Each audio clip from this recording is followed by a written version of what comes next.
Hi everyone, my name is Vasu Goyal and I am a batch 2023 student of BTech CSE at LPU. It makes me happy to share that I have been hired by Takeon India Private Limited with a placement package of rupees 18 lakh annually.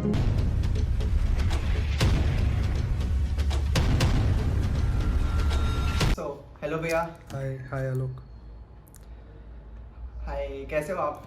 मैं ठीक हूँ यार, तुम बताओ कैसा चल रहा है? मैं भी बढ़िया हूँ। चलो, और कैसा लग रहा है और कॉलेज? फाइन, बहुत अच्छा लग रहा है। फाइनली अपन का पॉडकास्ट हो रहा है। अरे थैंक यू यार। लाइक मैंने आपको अप्रोच आई गेस 2 या फिर 3 महीने पहले किया था लिंक्डइन पर। हाँ यार, कुछ मेरा कंपनी का काम बिजी था और फिर बाकी कामों में भी बिजी थे, पर ठीक है। ओके सो फाइनली अब अपन पॉडकास्ट कर सकते हैं। अब फीलिंग्स आप अपनी शेयर करना। बिल्कुल बिल्कुल। लाइक कैसे आप प्लेस्ड हुए 3rd ईयर में। सबसे पहले मैं अब वासु भैया के बारे में बताता हूँ अपने चैनल को, अपने व्यूअर्स को। सो लाइक वासु भैया हमारे एलपीयू के सीनियर है मेरे, और ये बहुत अच्छी कंपनी में 3rd ईयर में भी प्लेस्ड हो चुके हैं, जो कि पैकेज है more than 15 LPA in big MNC। So that's a good thing. So भैया अब आप अपने बारे में थोड़ा सा बताइए मेरे को। हाँ बिल्कुल यार, मेरा नाम वासु गोयल है और मैं एलपीयू में एडमिशन लिया था 2019। तो मैं बैच 2019 to 23 बैच का स्टूडेंट हूँ। तो बेसिकली शुरू में जब ज्वाइन किया था तब तो सबके लिए सेम ही रहता है कि नया कॉलेज है, नया सब कुछ है। ऊपर से एलपीयू ने इंडक्शन के टाइम पे काफ़ी सपने दिखा दिए थे, तो बस वही सब कर रहे थे। फिर कोविड ने आके सारे सपने चूर चूर कर दिए। 2 साल तो हमारे कोरोना में ही निकले, 2nd एंड 3rd ईयर। तो ओके 3rd ईयर के लास्ट में हमारा चालू हो गया था ये इंटर्नशिप वगैरह कंपनी का आने का। तो 4th ईयर स्टार्टिंग में मतलब तुम कह सकते हो कि मैंने प्रिपरेशन चालू किया और मेरा लास्ट सेमेस्टर मेरा इंटर्नशिप में गया और अभी मैं एज ए फुल टाइम काम कर रहा हूँ। तो मेरी कंपनी का नाम टेक्योन इंडिया प्राइवेट लिमिटेड है।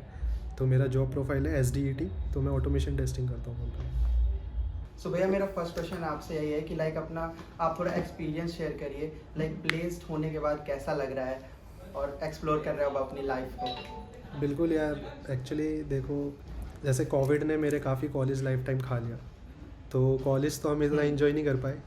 पर बाई लकीली ये था कि लास्ट ईयर जब हम कॉलेज में आए तो हमने बाहर PG लिया हुआ था। तो मेरे जितने भी दोस्त थे सब CSE डिपार्टमेंट से थे। तो हम इन्जॉय प्लस डिप्रेशन। तो उस समय ये पता चला है कि भाई डिप्रेशन में रहते रहते कैसे दोस्त लोग का रोल क्या उसमें फ़र्क दे जाता है कि भाई तुम डिप्रेशन से उभर जाते हो। तो सबका जब प्लेसमेंट हो रहा होता है ना लाइन से, अब LPU पे इतने सारे बच्चे हैं, 4000 बच्चे हैं, कंपनी आ रही हैं और वो बैठ रहे हैं। कोविड के बाद सबकी भीड़ लगी पड़ी है, सब अप्लाई कर रहे हैं। तो जब कंपनी का रिज़ल्ट आता था उसमें लिस्ट में हमारा नाम नहीं आता था ना, तो बहुत ज़्यादा डिप्रेशन होता था। पर दोस्त लोग थे, सपोर्ट करते थे, बोलते रहते थे। पेरेंट्स लोग का भी काफ़ी सपोर्ट रहा है उस चीज़ में। लेकिन जब इंटर्नशिप के लिए जब सिलेक्शन हो गया था तो मेरा एक साथ में ही 3-4 कंपनी के लिए सिलेक्ट हो गया था मैं। तो उस समय फिर डिसीजन थोड़ा मुश्किल था कि किस में जाया जाए, क्या किया जाए। तो पर अब अच्छा लग रहा है, मतलब इंटर्नशिप कर ली है लास्ट ईयर। अगर मैं कॉलेज में रहता तो बहुत मुश्किल होता, फिर नहीं लगती नौकरी, फिर तो मेरे को आगे ही अच्छा, पढ़ना। ऐसा क्यों? एक्चुअली यार क्या रहता है ना कि जो अच्छी कंपनी होती है ना वो तुम्हारा दिसंबर तक आके चली जाती है। जैसे अमेज़ोन हो गई, माइक्रोसॉफ्ट हो गई, ये दिसंबर तक आती है। तो दिसंबर तक जिसकी लग जाए अच्छी खासी जगह पे नौकरी तो बेस्ट है। क्योंकि दिसंबर के बाद फिर जो कंपनी आती है ना वो जैसे बिजनेस एनालिस्ट का रोल लेके आएंगी या सेल्स का रोल लेके आती है। तो सेल्स में जाने का तुम मतलब बीटेक में अगर हम 12 लाख रुपए खर्च कर रहे हैं, 12 से 15 लाख रुपए, और एज अ सेल हम वहाँ पे जा रहे हैं, तो हमारी जो 4 साल की पढ़ाई है ना वो एज अ वेस्ट है। तो ये सब चीज़ें ओके तो थोड़ी हमें रोड मैप बताइए। जैसे मैं भी अभी 2nd ईयर में हूँ और ये जो पॉडकास्ट देखेंगे मेरे यूट्यूब पे, तो वो भी सब 1st ईयर और 2nd ईयर के ही हैं मेरे फ्रेंड्स। तो उनके लिए क्या रोड मैप होना चाहिए कि अच्छे प्लेसमेंट लगे LPU से, हाँ अच्छी यार, MNC में, बिल्कुल। बिजनेस एनालिस्ट ना लगे बस। नहीं ऐसा हो रही है। देखो जैसे अब हम भी जब 4th ईयर में थे तो निशांत भैया है, निशांत चार, जिसके साथ तुमने अभी रिसेंटली भैया के साथ तुमने किया भी है, मिले हो तुम LPU में। वो भी हमारे LPU आए थे। हाँ बिल्कुल, LPU की यार ये चीज़ अच्छी लगती है, वो काफ़ी बड़े बड़े सेलिब्रिटीज़ लोग को बुलाता है, तो हमें मिल जाता है ये तो बहुत अच्छा एक्सपीरियंस। है। तो तुमने उनसे भी अपना एक्सपीरियंस लिया होगा, हम भी उन्हीं को ही देख देख के सीखे हैं यार, मतलब अब तो वही चीज़ है। तो जैसे यार मैं अपना अगर मैं बताऊँ तो हमारा कोविड के टाइम पे हमने काफ़ी लीनियन ले ली थी चीज़ों को कि भाई CGPA अच्छा खासा आ रहा था क्योंकि ऑनलाइन क्लास चल रही थी। तो हाँ, ये तो है कि ऑनलाइन में अच्छा CGPA आप लोग का उठ गया, हम लोग को बहुत प्रॉब्लम हो रही है CGPA लाने में। वही चीज़ है ब्रो। पर मेरे साथ उल्टा हो रहा था यार, मेरे ऑफलाइन में 8.5 CGPA चल रहा था, ऑनलाइन में 8 हो गया। तो ओके। चीज़ें ऐसे चलती। पर हमने बिल्कुल, मैं अपना बताऊं तो मैंने बिल्कुल तैयारी नहीं करी थी। मैंने सोचा नहीं था कि कोडिंग इंटरव्यूज़ इतने टफ होते हैं। मतलब मेरे को आती थी, DSA हाँ। में करता रहता था, DSA में काफ़ी इंटरेस्ट था, तो करते रहते थे side by side, stack queue, लिंगली। मैं C++ में करता था एक्चुअली में, तो जावा में नहीं करता था। अच्छा। काफ़ी लोग बोलते थे जावा करो, पर कभी करी नहीं। तो मैं C++ में वेक्टर और ये सब में कोडिंग करता रहता था। और गीक्स फॉर गीक्स का हमें कॉलेज की तरफ से एक मिला था कंप्लीट इंटरव्यू प्रिपरेशन का कोर्स। तो अगर तुम्हें मौका मिले तो तुम भी ले लेना, मतलब कॉलेज प्रोवाइड करता है तो डिस्काउंट वगैरह पे करता है। तो वो गीक्स फॉर गीक्स का बेस्ट है यार। अब जैसे तुम उनका हाँ, जानो। वो जो सर पढ़ाते हैं ना, उनके फाउंडर। हाँ बिल्कुल। तो हाँ। स्ट्राइवर भैया को जानते होंगे तुम, काफ़ी फेमस है भाई, उनकी भी अपनी प्लेलिस्ट है A to Z। ओके। तो अगर नहीं सुना है तो तुम सर्च कर लेना, स्ट्राइवर करके उनकी प्ले यूट्यूब पे है। हाँ। Forward something, take you forward करके उनका यूट्यूब का चैनल है, तो मैं उनको ज़्यादा फॉलो करता था। ओके। तो वो क्या करते हैं ना, हाँ। जॉबाथॉन होता है गीक्स फॉर गीक्स पे, तो मैं वो देता था। हाँ। ओके। वो क्या होता है ना कि उसमें जो कंपनी क्वेश्चन पूछती है ना, वही क्वेश्चंस आते हैं, वो मंथली वाइज होता है। तो उसमें क्या होता है कि जैसे कॉन्टेस्ट हो रहा है, तुम उसमें पार्टिसिपेट कर रहे हो, तुमसे कोई क्वेश्चन सॉल्व नहीं हुआ, जैसे स्टार्टिंग में तो किसी से नहीं होता है, ऑफकोर्स टाइम लगता है। तुम फिर वो स्ट्राइवर भैया आते हैं यूट्यूब पे, वो पूरा बताते हैं सोल्यूशन, अलग अलग अप्रोच बताते हैं, ऑप्टिमाइजेशन के साथ बताते हैं। तो उससे तुम्हें अप्रोच मिल जाता है कि अच्छा तुम ऐसे भी कर सकते हो, तुम इसमें ये भी लगा सकते हो। तो वो चीज़ है। और स्ट्राइवर भैया को मेरा मेन फॉलो करने का रीज़न था कि वो भी C++ में सिखाते थे, तो मैं उनको फॉलो करता था। ओके। तो ये चीज़ थी। ऐसे तो बेसिकली अगर रोड मैप में अगर तुम्हें बताऊं तो भाई, पहले तो तुम एक नीश पकड़ लो अपना कि कौन सी कोडिंग लैंग्वेज में तुम्हें करना है। मैं सजेस्ट करूंगा जावा कर लो, क्योंकि मैं C++ के बाद मैं खुद जावा में घुस गया हूँ, तो C++ इतना ओके। तो जावा एज। मैं भी जावा ही कर रहा हूँ मैं भी अभी। हाँ तो C++ यहाँ पे कॉलेज में है ना कि इन लोगों को 3rd ईयर में ही जावा करवा देना चाहिए। जावा के साथ DSA करवाना चाहिए। यार बीटेक फेमस मैं ही ये इन्हीं सोचता सब हूँ चीज़ों के लिए कि वो हर चीज़ कराता है। अगर तुम इंजीनियर हो तो हाँ। तुम कुछ भी कर सकते हो, कल को तुम्हें तार तूर जोड़ना हाँ, भी ये तो सिखा है। देंगे वो। सीरियसली इलेक्ट्रॉनिक्स में हम लोग सीखे। बिल्कुल भाई। तो ये चीज़ है। तो जावा पकड़ के तुम चलो, उसके बाद फिर DSA में घुस जाओ। DSA एकदम बेस से स्टार्ट करो, एरे, लिंक लिस्ट, फिर स्टैक क्यू, फिर इनकी प्रॉपर्टीज़ चेक करो कि भाई स्टैक कहाँ कहाँ पे यूज़ कर सकते हैं।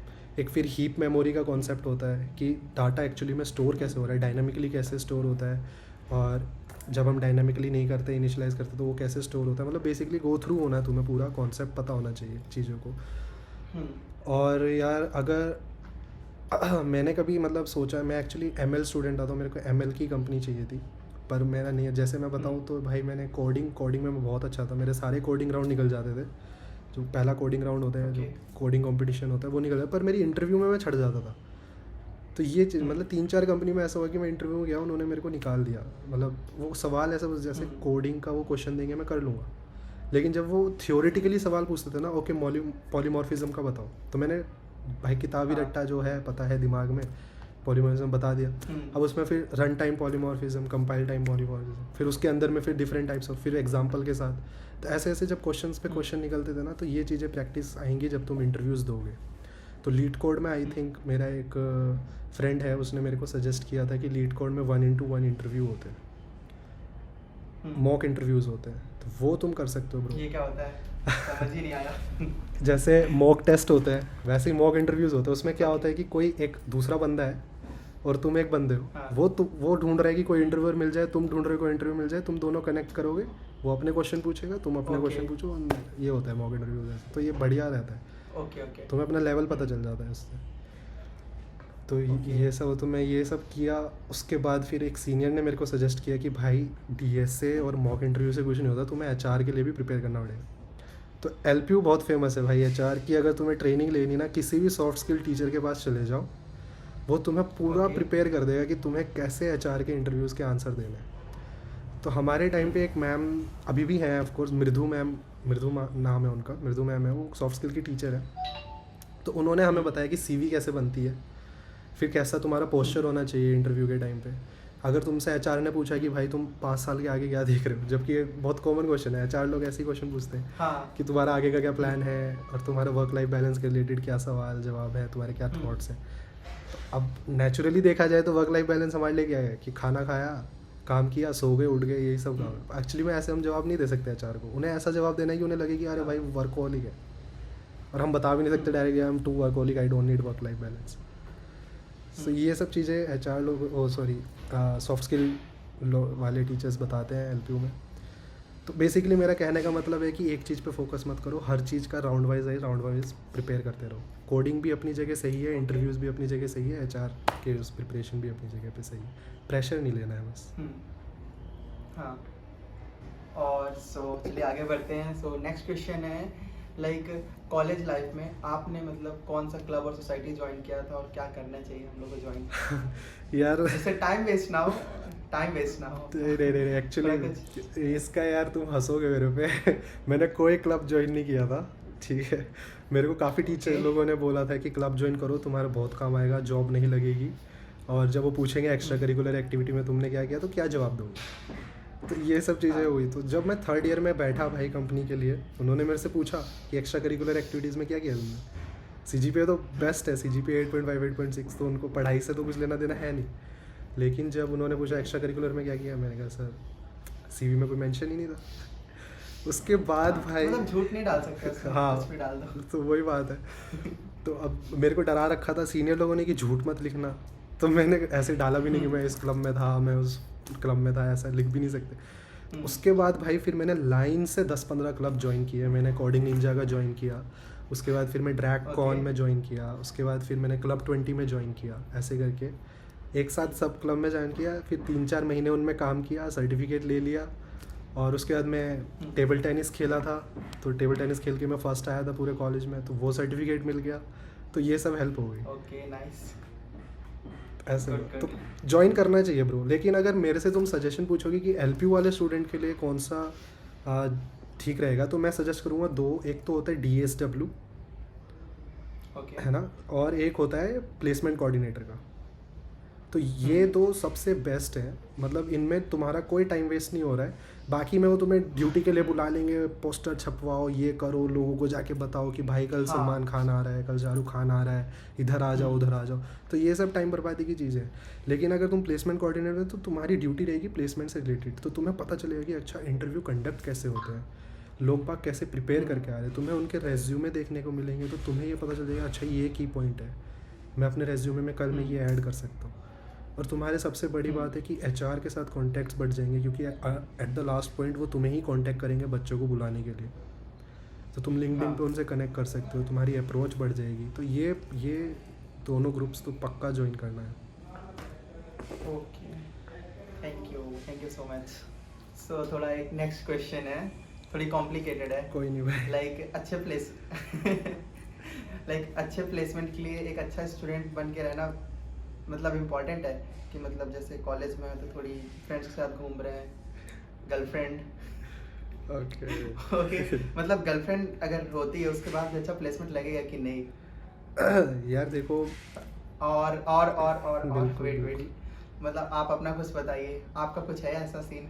अरे और था देखो यार, मैं क्या इसमें अगर मैं अपना पॉइंट ऑफ व्यू अगर मैं शेयर करूँ तो जहाँ तक मेरे को लगता है ना, ये सब चीज़ें इफ़ेक्ट नहीं करती हैं बेसिकली। अगर देखो कॉलेज का ना, मैं एलपीयू का सबसे ज़्यादा थैंक्स करता हूँ एलपीयू कॉलेज का, कि भाई उन्होंने मेरे को प्रेशर हैंडल करना सिखा दिया। एलपीयू ने जितना प्रेशर दिया है ना ये 3-4 साल में, अगर कंपनी वाले मेरे को कल बोल देते ना कि इतनी डेडलाइन नहीं हो जाए तो प्रेशर नहीं आता है, क्योंकि वो छोटा काम है एलपीयू के कंपैरिजन में।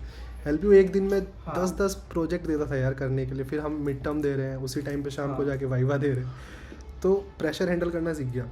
अगर इन सब चीज़ों में भी अगर तुम्हारे लाइफ में कोई और है, जैसे तुम्हारे फ्रेंड्स है या कोई किसी की गर्लफ्रेंड्स वगैरह हैं, जो भी हैं, तो भाई तुम मैनेज करना सीख जाओगे। तुम्हें टाइम मैनेजमेंट का ना एक मेन मकसद पता चले। जैसे एलपीयू का क्या है कि वो गर्ल्स हॉस्टल में गर्ल्स को शायद 7 बजे के बाद अलाउ नहीं करते हैं ना बाहर में, है ना? आप तो पता तो भाई अब सारे कपल्स बैठे हुए हैं ग्राउंड में, ठीक है, 5 बजे तक तो क्लास चलती है।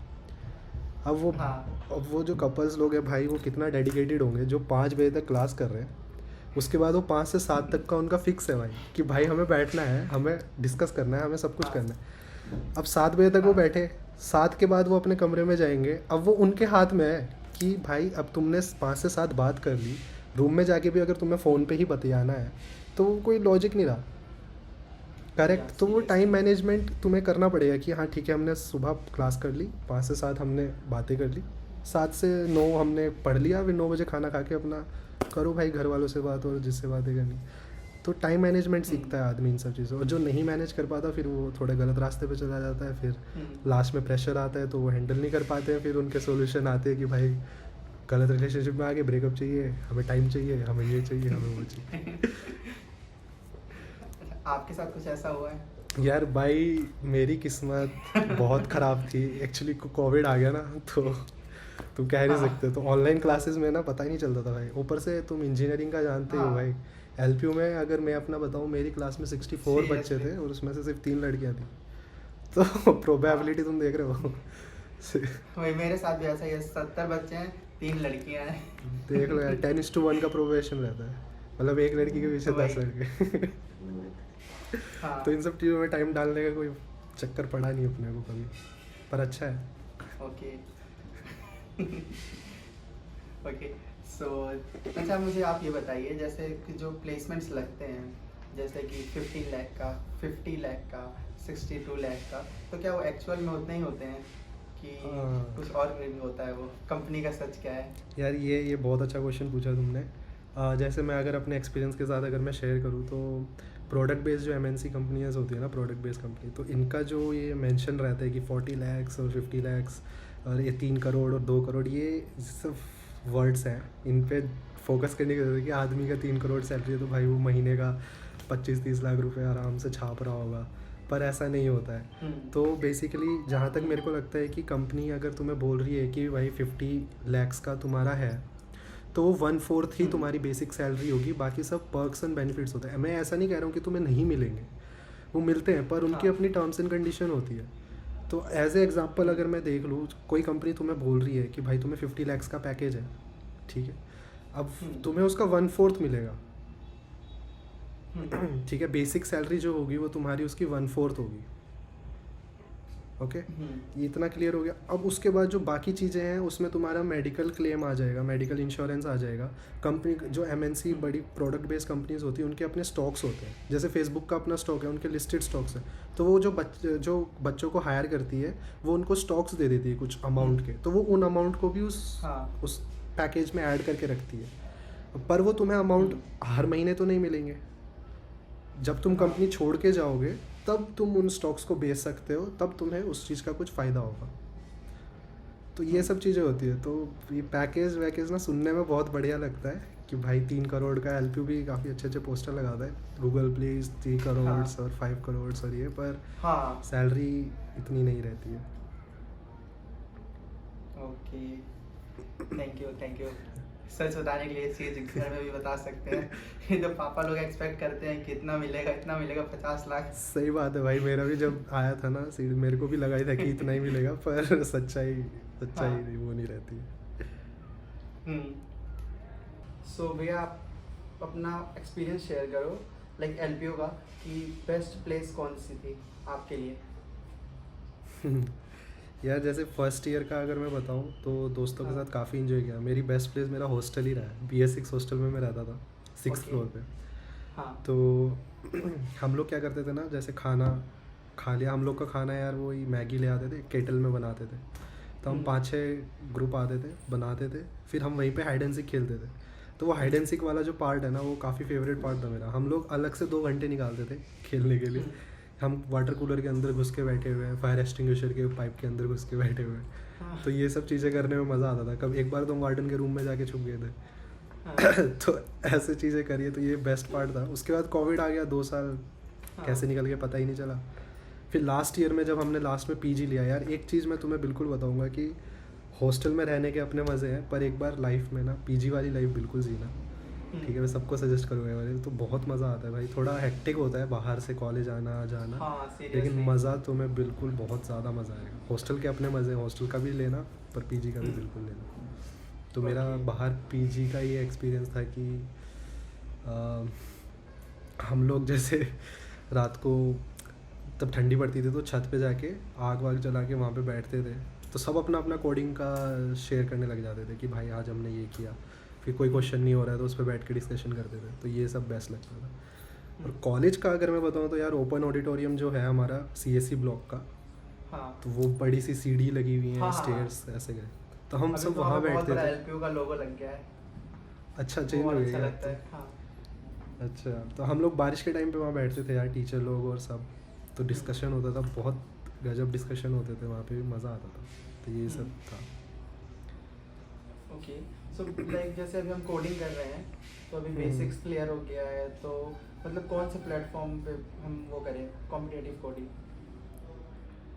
कॉम्पिटिटिव कोडिंग, ओके यार देखो, मैंने तो जहाँ तक मैं अपना बताऊँ, मैंने कभी कॉम्पिटिटिव कोडिंग नहीं करी है, ठीक है। मैं कोड शेफ और लीड कोड वगैरह, लीड कोड में मैंने एक ही प्रॉब्लम सॉल्व किया, वो हेलो वर्ल्ड वाला, उसके बाद मैंने कोई प्रॉब्लम सॉल्व नहीं करी। मैं कोडिंग करता था Geeks for Geeks पे, ओके वो जो जॉबाथॉन वगैरह मैंने सब बताया ना, मैं यही सब करता था, हाँ। इसके एक्स्ट्रा मैंने कुछ नहीं किया। और लीड कोड पे मैं वो करता था 1-1 इंटरव्यूज़ जो होते थे, जो मैंने अभी तुम्हें बताया, हाँ तो बस यही किया है। अगर तुम्हें स्टार्ट करना है ना ब्रो, कोड शेफ बेस्ट है, कोड शेफ से स्टार्ट कर लो फिर। पर जैसे अगर तुम्हें बताऊँ ना ब्रो, एक बार स्ट्राइवर्स की टेक यू फॉरवर्ड मैं सबको सजेस्ट करूँगा, टेक यू फॉरवर्ड का एक बार चैनल जाओ, उन्होंने अपनी खुद की लिंक बनाई हुई है, टेक यू फॉरवर्ड करके एक साइट है उनकी, तो उधर जाओ, उन्होंने ना वीडियो बना रखी है टॉपिक वाइज की, एरे की अलग वीडियोस हैं, फिर उसमें भी इजी मीडियम ऐसे लेवल वाइज वीडियोस हैं, फिर लेवल वाइज उसके क्वेश्चंस हैं अलग अलग, सब्सिक्वेंट एरेज के और अलग अलग एरेज के कोडिंग क्वेश्चंस है जो उन्होंने लीड कोड और उधर से उठा रखे, जो ज़्यादातर कंपनी पूछती हैं, और फिर उसके उन्होंने वीडियो सॉल्यूशंस भी बना रखे हैं। तो तुम पहले भाई उनकी लेक्चर वीडियो सुनो, समझो, फिर कोडिंग क्वेश्चन पे जाओ, तुमसे नहीं हो रहा फिर उनके कोडिंग सॉल्यूशन वाली वीडियो देखो, तो बेस्ट लगता है मेरे को, मैं वो करता था। हाँ, मैं ये चीज़ कह सकता हूँ टेक यू फॉरवर्ड का। तुम अपने डिस्क्रिप्शन में भी ऐड कर देना, मैं लिंक भेज दूंगा तुम्हें okay for take you forward की, तो बाकियों को भी हेल्प हो जाएगी, तो वो चीज़ देखना है, तुम्हें हेल्प लगेगी काफ़ी। हाँ एग्जैक्टली, इसीलिए ये पॉडकास्ट कर रहे हैं कि हम लोग को कुछ हेल्प हो कि कैसे प्लेसमेंट लेना है LPU से, जल्दी यहाँ से निकले। अभी कितने Okay. का बैच है ब्रो तुम्हारा?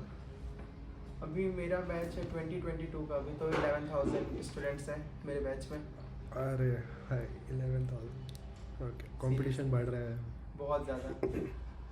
और अच्छा मेरे को आप ये बताइए, जैसे हम लोग कंपनी में प्लेस्ड हो गए हो आप, अभी हम लोग यहाँ पे C++, DSA और जावा कर रहे हैं, तो मतलब और भी मैं अपने सीनियर से बात किया था कि मतलब वो लोग बोलते हैं कि जैसे कंपनी में जाते हैं तो C++, DSA ऐसा कुछ ज़्यादा रहता नहीं है, तो मतलब क्या रहता है?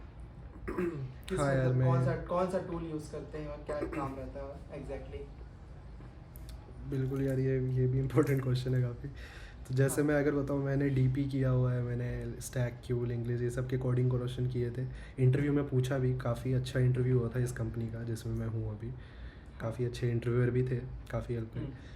तो पर कंपनी के अंदर में इफ़ एल्स से ज़्यादा आगे घुसा नहीं हूँ तो Okay. फॉर लूप और इफ़ एल्स कंडीशन में ही चल रही है चीज़ें। हाँ।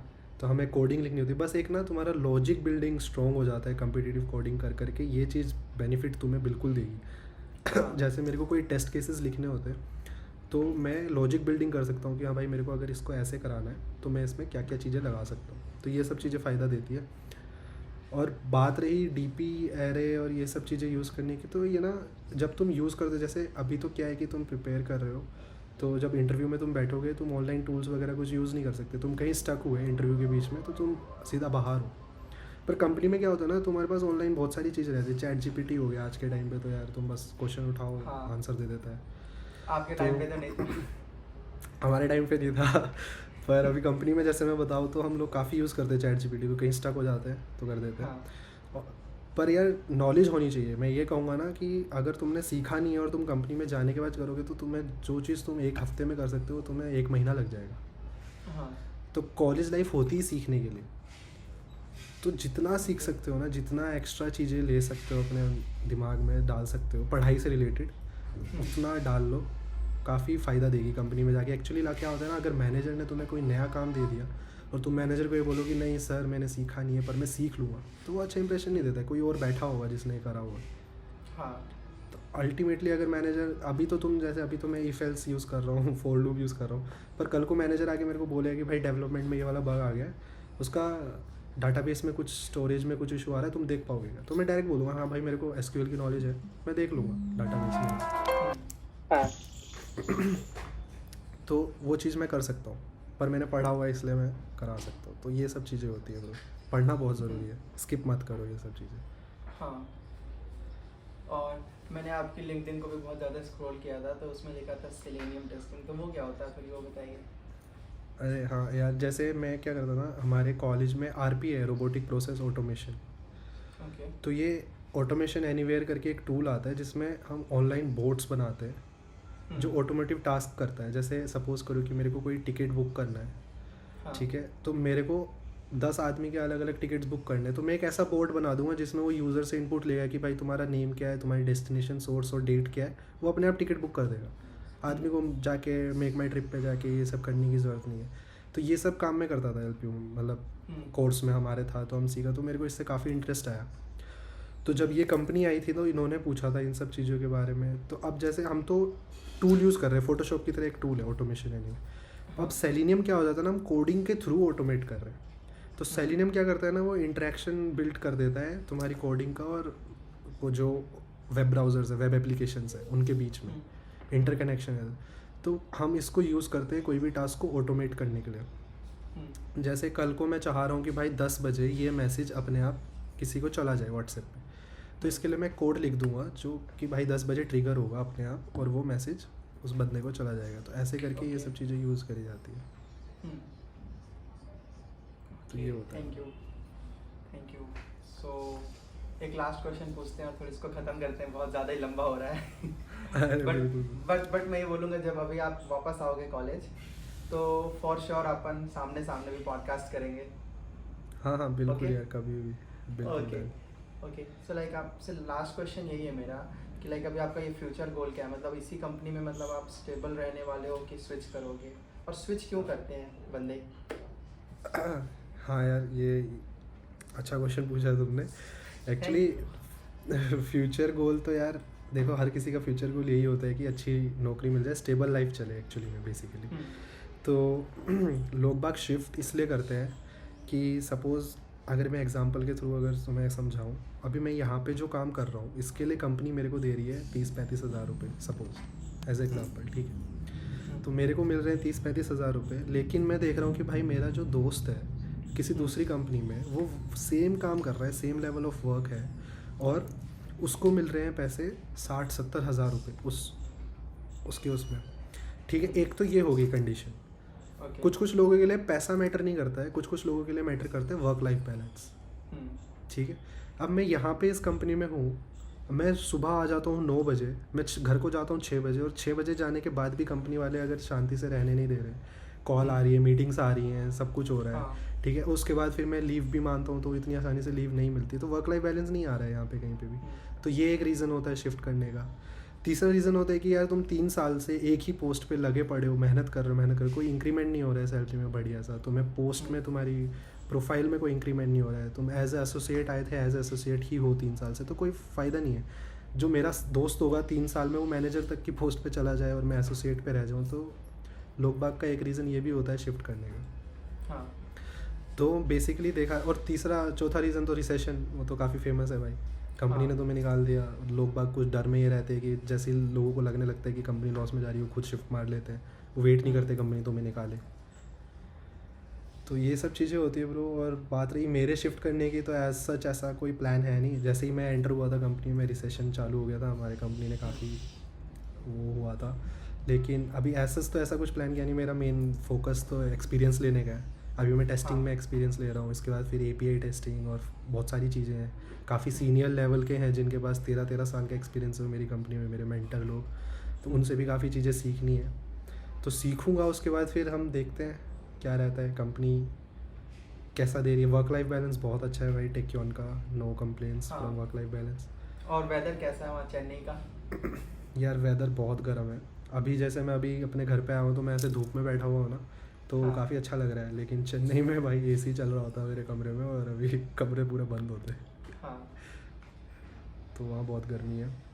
लेकिन देखो अच्छा है, लोग बाग अच्छे हैं चेन्नई के, हम्म, तो कोई प्रॉब्लम नहीं हो रही है। तो यही है यार, मेरा शिफ्टिंग का ऐसा सच कोई प्लान नहीं है फिलहाल। हाँ, ओके ओके, थैंक यू।